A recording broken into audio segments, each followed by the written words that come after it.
3 دن 3 رات تک مسح کر سکتا ہے۔ تو اس مسح کی مدت کا حساب کس وقت سے لگائیں؟ جواب: جس وقت سے وضو ٹوٹا ہے اس وقت سے 1 دن 1 رات یا 3 دن 3 رات مسح جائز ہے۔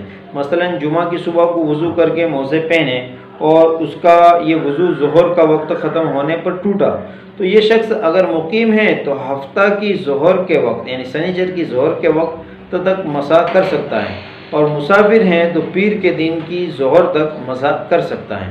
سوال: مسح کن کن چیزوں سے ٹوٹتا ہے؟ جواب: جن چیزوں سے وضو ٹوٹتا ہے ان سے مسح بھی ٹوٹ جاتا ہے، اور ان کے علاوہ مسح کی مدت گزر جانے اور موزے اتار دینے اور 3 انگلیوں کے برابر موزے پھٹ جانے سے بھی مسح ٹوٹ جاتا ہے۔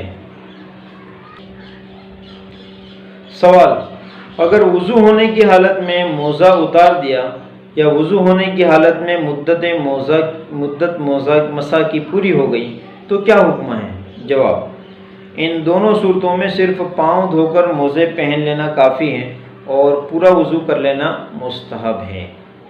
سوال: اگر مسافر نے موزوں پر مسح کرنا شروع کیا اور 1 دن 1 رات کے بعد گھر آ گیا تو کیا کریں؟ یعنی اس کی مدت تو 3 دن 3 رات ہے، اب اس سے پہلے ہی آ گیا تو کیا کریں؟ جواب: موزے اتار دیں اور نئے سرے سے مسح کرنا شروع کر دیں۔ سوال: اگر مقیم نے مسح شروع کیا اور پھر سفر میں چلا گیا تو کیا کریں؟ جواب: اگر 1 دن 1 رات پوری ہونے سے پہلے سفر کیا تو 3 دن 3 رات موزے پہنے رہیں اور مسح کرتا رہیں، اور 1 دن 1 رات پوری ہونے کے بعد سفر کیا تو موزے اتار کر نئے سرے سے مسح شروع کر دیں۔ سوال: اگر موزہ کئی جگہ سے تھوڑا تھوڑا پھٹا ہوا ہو تو کیا حکم ہے؟ جواب: ایک موزہ کئی جگہ سے تھوڑا تھوڑا پھٹا ہوا ہو تو اسے جمع کر کے دیکھو، اگر مجموعہ 3 انگلیوں کے برابر ہو جائیں تو مسح ناجائز ہے، اور کم رہے تو جائز ہے، اور دونوں موزے پھٹے ہوئے ہوں اور دونوں کی مجموعی پھٹن 3 انگلیوں کے برابر ہو لیکن ہر ایک کی پھٹن 3 انگلیوں کی مقدار سے کم ہو تو مسح جائز ہے۔ نجاست حقیقیہ اور اس کی طہارت کے باقی مسائل۔ طہارت کے مسائل، نجاست کی قسمیں وغیرہ ہم پہلے پڑھ چکے ہیں، اب کچھ مسائل جو اس سلسلے میں باقی تھے وہ اس تیسرے حصے میں بیان کیے گئے ہیں۔ سوال: چمڑے کی چیزیں جیسے موزے، جوتی، بستر بند وغیرہ، اگر ان میں جسم دار نجاست لگ جائیں تو کس طرح پاک ہوتی ہیں؟ نجاست جسم والی، ایک بغیر جسم والی، ایک جسم والی نجاست ہوتی ہیں، جیسا کہ پیشاب یہ بغیر جسم والی ہیں، اور اس طرح پاخانہ یہ جسم والی نجاست ہیں۔ تو اگر جسم والی نجاست اس طرح کی چیز پر لگ جائے تو کس طرح پاک کریں؟ جواب: زمین یا کسی اور چیز پر رگڑ دینے سے پاک ہو جاتی ہیں، بشرطے کہ رگڑنے سے نجاست کا جسم اور اثر جاتا رہے۔ جیسے چمڑے کی کسی چیز پر نجاست لگ گئی جسم والی، جیسے پاخانہ لگ گیا، تو زمین پر رگڑنے سے پاخانے کا وہ اثر بھی ختم ہو جائیں اور وہاں بدبو بھی ختم ہو جائیں اور ذرا بھی اثر باقی نہ رہے اس چمڑے کی چیز پہ، تو وہ چیز پاک ہو جاتی ہے۔ شرط ہے کہ اس کا اثر ختم ہو جانا چاہیے۔ سوال: اگر انہی چیزوں میں پیشاب، شراب یا اسی طرح کی اور کوئی نجاست لگ جائیں تو کس طرح پاک کی جائے؟ یعنی بغیر جسم والی نجاست لگ جائے تو؟ جواب: پانی یا کسی اور بہنے والی پاک چیز سے جو نجاست کے اثر کو دور کر دیں دھو کر پاک ہوگی، یعنی سوائے جسم دار نجاست کے اور نجاستیں لگ جائیں تو رگڑنے سے چمڑے کی چیزیں پاک نہ ہوگی بلکہ دھونا ضروری ہے۔ سوال: چاقو، چھری، تلوار اور لوہے یا چاندی یا تانبے، ایلومینیم وغیرہ کی چیزیں ناپاک ہو جائیں تو بغیر دھوئے پاک ہوگی یا نہیں؟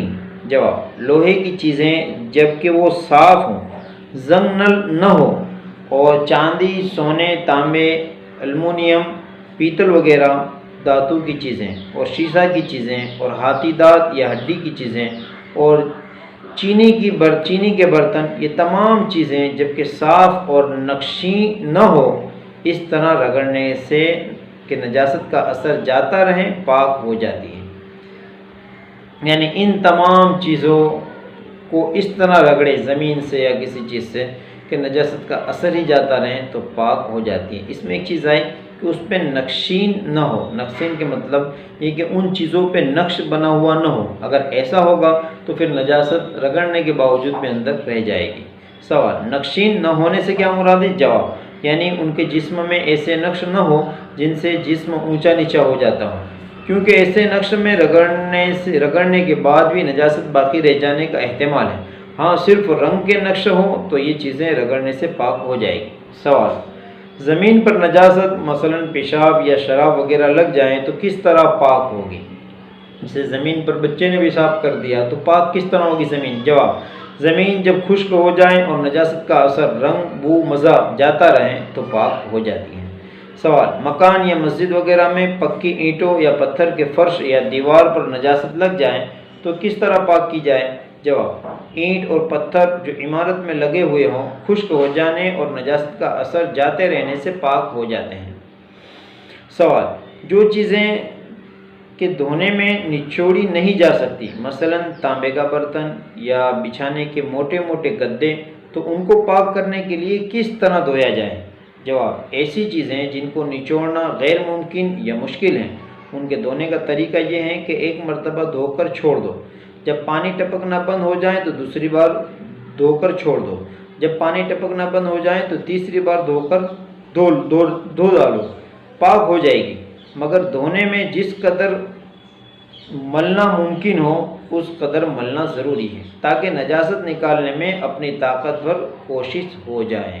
کوشش یہ کرنی چاہیے انسان کو اپنے طور پر کہ نجاست کا اثر ختم ہو جائے۔ سوال، مٹی کے برتن ناپاک ہو جائیں تو پاک ہو سکتے ہیں یا نہیں؟ جواب، مٹی کے برتن بھی دھونے سے پاک ہو جاتے ہیں اور ان کے پاک کرنے کا وہی طریقہ ہے جو اس سے پہلے سوال و جواب میں لکھا گیا۔ سوال، نجیس چیز مثلا گوبر جل کر راکھ ہو جائے تو وہ راکھ پاک ہے یا ناپاک؟ جواب، ناپاک چیز جب جل کر راکھ ہو جائیں تو وہ راکھ پاک ہیں۔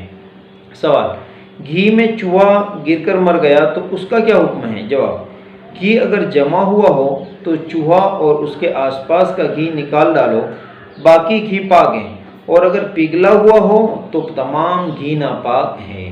سوال، ناپاک گھی یا تیل کس طرح پاک کیا جائے؟ جواب، ناپاک گھی یا تیل میں اس کے برابر پانی ڈال کر جوش دو، یعنی گرم کر دو، پھر گھی یا تیل جو پانی کے اوپر آ جائیں اسے اتار لو اور 3 مرتبہ اسی طرح کرو تو وہ گھی یا تیل پاک ہو جائے گا۔ یہ اس کو پاک کرنے کا ایک طریقہ ہے۔ استنجا کے باقی مسائل۔ سوال، استنجا کی کون سی صورتیں مکروہ ہیں؟ جواب، قبلہ کی طرف منہ یا پیٹ کر کے استنجا کرنا، ایسی جگہ استنجا کرنا کہ کسی شخص کی نظر استنجا کرنے والے کے سطر پر پڑتی ہو، مکروہ ہے۔ سوال، پائخانہ پیشاب کرنے کی حالت میں کیا کیا باتیں مکروہ ہیں؟ جواب، قبلہ کی طرف منہ یا پیٹ کر کے پائخانہ پیشاب کرنا، کھڑے ہو کر پیشاب کرنا، تالاب یا نہر یا کنویں کے اندر یا ان کے کنارے پر پائخانہ پیشاب کرنا، مسجد کی دیوار کے پاس یا قبرستان میں پائخانہ پیشاب کرنا، چوہے کے بل یا کسی سوراخ میں پیشاب کرنا، پیشاب پائخانہ کرتے وقت باتیں کرنا، نیچی طرف بیٹھ کر اونچی جگہ پیشاب کرنا، آدمیوں کے بیٹھنے یا راستہ چلنے کی جگہ پائخانہ پیشاب کرنا، وضو یا غسل کرنے کی جگہ میں پیشاب یا پائخانہ کرنا، یہ تمام باتیں مکروہ ہیں۔ اس میں ایک بات آئی کہ وضو اور غسل کرنے کی جگہ، اس سے مراد باتھ روم ہے، کہ آج کل جو باتھ روم ہوتے ہیں گھروں میں وہاں پر بھی پیشاب نہیں کرنا چاہیے، پیشاب کرنا مکروہ ہے۔ اگر کر دیا ہے تو پھر اس کی طہارت یعنی پاک کرنے کا اہتمام کرنا چاہیے۔ پانی کے باقی مسائل۔ سوال، دھوپ سے گرم ہوئے پانی سے وضو جائز ہے یا نہیں؟ جواب، جائز ہے لیکن بہتر نہیں۔ سوال، وضو کرتے وقت بدن سے پانی کے قطرے برتن میں گریں تو اس پانی سے وضو جائز ہے یا نہیں؟ جواب، وضو کرتے وقت جو پانی بدن سے گرتا ہے اگر بدن پر نجاست حقیقیہ نہ ہو تو وہ مستعمل پانی کہلاتا ہے۔ مستعمل پانی غیر مستعمل پانی میں مل جائے تو اس کا حکم یہ ہے کہ جب تک مستعمل پانی کی مقدار غیر مستعمل سے کم رہیں اس وقت تک اس سے وضو اور غسل جائز ہے، اور جب مستعمل پانی کی مقدار غیر مستعمل کے برابر یا اس سے زیادہ ہو جائے تو پھر اس سے وضو اور غسل ناجائز ہیں۔ سوال، اگر پانی میں کوئی پاک چیز مل جائے مثلا صابن یا زعفران تو اس سے وضو جائز ہے یا نہیں؟ جواب، پانی میں پاک چیز ملنے سے ایک دو وصف بدل جانے پر بھی وضو جائز رہتا ہے۔ ہاں، جب تینوں وصف بدل جائیں اور پانی گاڑھا ہو جائیں تو وضو ناجائز ہو جاتا ہے۔